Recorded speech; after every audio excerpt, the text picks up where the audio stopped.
কত টাকা নিছে আপনার? আমার 200 টাকা নিছে।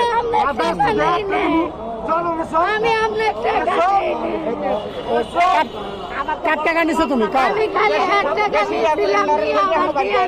বাসা কই? টাকা কই?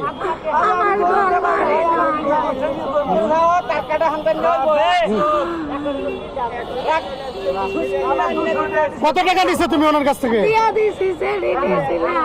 আরে ওর লগে তো নাই, আপনি বলতেছেন যে ও টাকা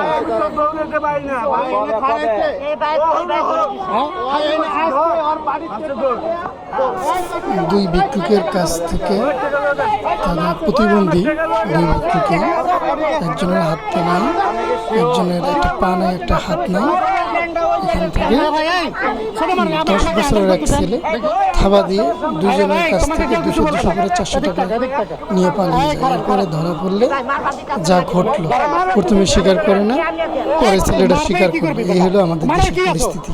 এই কারণে সন্তান বাইরে কোথাও গেলে খেয়াল রাখেন আপনার সন্তান কি করতেছে, এবং ভালো কাজের জন্য সবসময়ের জন্য সাথে কাছ থেকে নিছে, এনার কাছ থেকেও নিছে।